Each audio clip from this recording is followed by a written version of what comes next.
Could not quite make it seem pleasant to think of her in his rooms when he came home at night tired. She would always be wanting to go to her endless theatre parties and receptions and dances, always be demanding his attention. She was bright and handsome and well dressed, but he had never made love to her. He could not quite imagine himself doing so. How did men make love, anyway?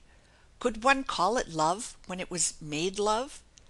These questions followed one another idly through his brain as the landscape whirled past him. If he had stayed at home he would have spent the evening with Julia, as she requested in her note, and there would probably have been a quiet half hour after other callers had gone, when he would have stayed as he had been doing of late, and tried to find out whether he really cared for her or not. Suppose, for instance, they were married, and she sat beside him now. Would any glad thrill fill his heart as he looked at her beautiful face and realized that she was his? He tried to look over toward the next chair and imagine that the tired, fat old lady with the double chin and the youthful purple hat was Julia, but that would not work. He whirled his chair about and tried it on an empty chair. That went better, but still no thrill of joy lifted him out of his sordid self. He could not help thinking about little trying details. The way Julia looked when she was vexed. Did one mind that in the woman one loved? The way she ordered her coachman about. Would she ever speak so to her husband? She had a charming smile, but her frown was, well, unbecoming, to say the least. He tried to keep up the fallacy of her presence.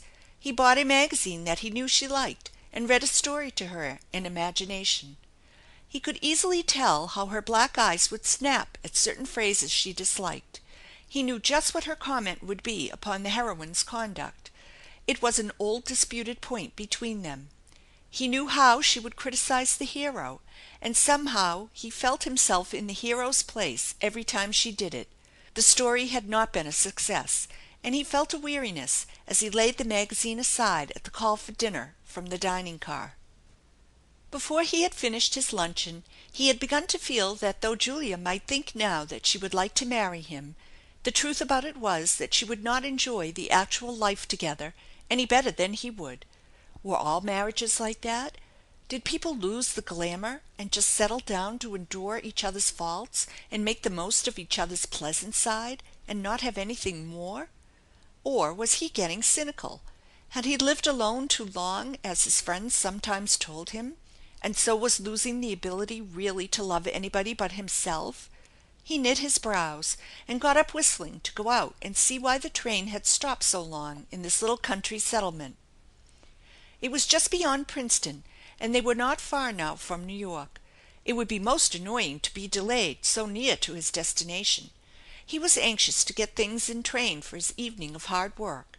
It was necessary to find out how the land lay as soon as possible. It appeared that there was a wrecked freight ahead of them, and there would be a delay. No one knew just how long. It would depend on how soon the wrecking train arrived to help. Gordon walked nervously up and down the grass at the side of the track, looking anxiously each way for sign of the wrecking train. The thought of Julia did occur to him, but he put it impatiently away, for he knew just how poorly Julia would bear a delay on a journey even in his company. He had been with her once when the engine got off the track on a short trip down to a Virginia house party, and she was the most impatient creature alive, although it mattered not one whit to any of the rest of their party whether they made merry on the train or at their friend's house. And yet, if Julia were anything at all to him, would not he like the thought of her companionship now? A great white dog hobbled up to him and fawned upon him as he turned to go back to the train, and he laid his hand kindly upon the animal's head and noted the wistful eyes upon his face. He was a noble dog, and Gordon stood for a moment fondling him. Then he turned impatiently and tramped back to his car again. But when he reached the steps he found that the dog had followed him. Gordon frowned, half in annoyance, half in amusement, and sitting down on a log by the wayside he took the dog's pink muzzle into his hands, caressing the white fur above it gently. The dog whined happily, and Gordon meditated. How long would the train wait? Would he miss getting to New York in time for the dinner? Would he miss the chance to rise in his chief's good graces? The chief would expect him to get to New York some other way if the train were delayed. How long ought he to wait on possibilities? All at once he saw the conductor and trainmen coming back hurriedly. Evidently the train was about to start. With a final kindly stroke of the white head, he called a workman near by, handed him $50 to hold the dog, and sprang on board. He had scarcely settled himself into his chair, however, before the dog came rushing up the aisle from the other end of the car and precipitated himself muddily and noisily upon him. With haste and perturbation, Gordon hurried the dog to the door and tried to fling him off, but the poor creature pulled back and clung to the platform, yelping piteously. Just then the conductor came from the other car and looked at him curiously. " No dogs allowed in these cars," he said gruffly. "Well, if you know how to enforce that rule, I wish you would," said Gordon. " I'm sure I don't know what to do with him." " Where has he been since you left Washington ?" asked the grim conductor with suspicion in his eyes. " I certainly haven't had him secreted about me, a dog of that size," remarked the young man dryly. " Besides, he isn't my dog. I never saw him before till he followed me at the station. I'm as anxious to be rid of him as he is to stay." The conductor eyed the young man keenly, and then allowed a grim sense of humor to appear in one corner of his mouth. " Got a chain or a rope for him ?" he asked more sympathetically. " Well, no," remarked the unhappy attache of the dog. " Not having had an appointment with the dog, I didn't provide myself with a leash for him." " Take him to the baggage car," said the conductor briefly, and slammed his way into the next car. There seemed nothing else to be done, but it was most annoying to be thus forced on the notice of his fellow travelers when his commission required that he be as inconspicuous as possible. At Jersey City he hoped to escape and leave the dog to the tender mercies of the baggage man, but that official was craftily waiting for him and handed the animal over to his unwilling master with a satisfaction ill proportioned to the fee he had received for caring for him. Then began a series of misfortunes. Disappointment and suspicion stalked beside him, and behind him a voice continually whispered his chief's last injunction: "Don't let anything hinder you." Frantically he tried first one place and then another, but all to no effect. Nobody apparently wanted to care for a stray white dog, and his very haste aroused suspicion.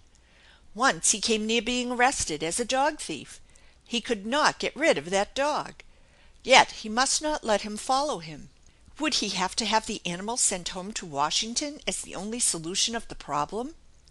Then a queer fancy seized him that just in some such way had Miss Julia Bentley been shadowing his days for nearly 3 years now, and he had actually this very day been considering calmly whether he might not have to marry her just because she was so persistent in her taking possession of him. Not that she was unladylike, of course. No, indeed. She was stately and beautiful and had never offended, but she had always quietly, persistently taken it for granted that he would be her attendant whenever she chose, and she always chose whenever he was in the least inclined to enjoy any other woman's company. He frowned at himself. Was there something weak about his character that a woman or a dog could so easily master him? Would any other employee in the office, once trusted with his great commission, have allowed it to be hindered by a dog? Gordon could not afford to waste any more time. He must get rid of him at once. The express office would not take a dog without a collar and chain unless he was crated, and the delays and exasperating hindrances seemed to be interminable. But at last, following the advice of a kindly officer, he took the dog to an institution in New York, where, he was told, dogs were boarded and cared for, and where he finally disposed of him, having first paid $10 for the privilege. As he settled back in a taxicab with his watch in his hand he congratulated himself that he had still ample time to reach his hotel and get into evening dress before he must present himself for his work. Within 3 blocks of the hotel the cab came to such a sudden standstill that Gordon was thrown to his knees. Chapter 2.